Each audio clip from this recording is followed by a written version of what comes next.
Hey, it's John Wright with Wright Builders. Are you thinking about building a custom home? Today, in this little short video, we're going to talk about what it takes to go from groundbreaking to move-in day, the timeline you can expect, and things that you can do to kind of shave some time off, or things that you may want that may take a little longer. You're listening to the House Guy and Home Girl podcast, a podcast about real estate and real life. As realtors, home builders, and real estate investors, John and Kim keep it real. Former teachers turned real estate professionals, they have a heart for helping others. Join them each week as they discuss all things home. And now, here's your hosts, John and Kim. So we're going to use this almost complete home as kind of an example of what you can expect and some of the things that you need to get ahead of when you're thinking about ordering items for your house, especially post-COVID. We've seen some things kind of pick back up where we don't have to wait as long, but still things that you need to order before we ever think about breaking ground. So for instance, on this house, windows were a priority. We had to get those ordered immediately before we ever even broke ground because of the timetable it was taking. Another thing to consider that we had to think about was our garage doors and getting those ordered in time so that we could make sure that those came in a timely manner. Brick is another consideration you want to make if you have to order a brick or something like that.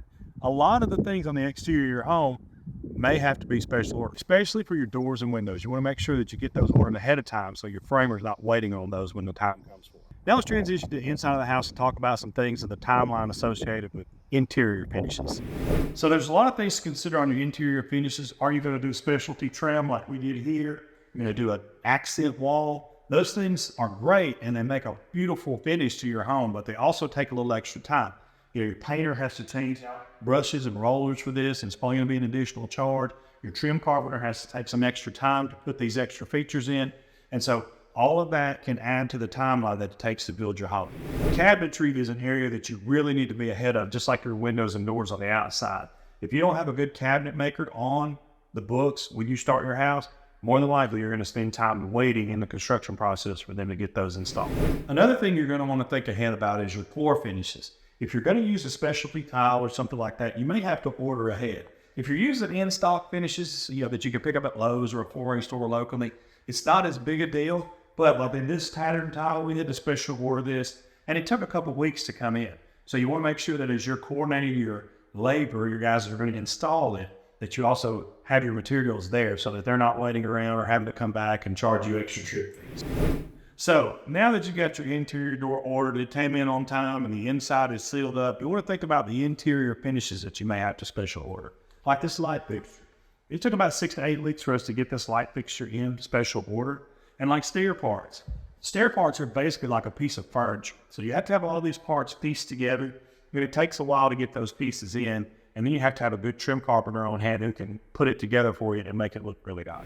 So hopefully this gives you a pretty good idea of the amount of time that it takes, not only to line up your labor guys, the people that are going to do all the install work for you, but also the materials that you need to get on hand. Because the worst thing in the world is having guys ready to put stuff in and it isn't there on site when you need it. So if you need to get on top of it, just think about it. This 3,400 square foot house that we built took us about 6 months. We broke ground on April the 19th, and today's about the middle of October, and we're almost finished with it. So that's how long it took us to get this thing from start to finish because we had our materials lined up. Now, we've had houses before where we had window problems, where we had door problems, and the timeline's been extended further, 8 months. You consider up to a year when you're starting to build from the planning process and getting your permit to move-in day. And if you'll think about all those things ahead of time, get yourself a good builder that can help you walk you through the process. You should be along for a smooth and fun process of building your own home. Thanks so much for tuning into this week's show. We really appreciate your support. If you like this kind of content, please don't forget to like and subscribe. Leave us a comment down below, maybe some things that we didn't put in the video that you think we really need to consider in the timeline of building a house. So tune in next week. We'll see you then. Thanks for listening to the House Guy and Home Girl podcast, your #1 source for all things home. Be sure to subscribe to the podcast and check out our YouTube page for video content from the show.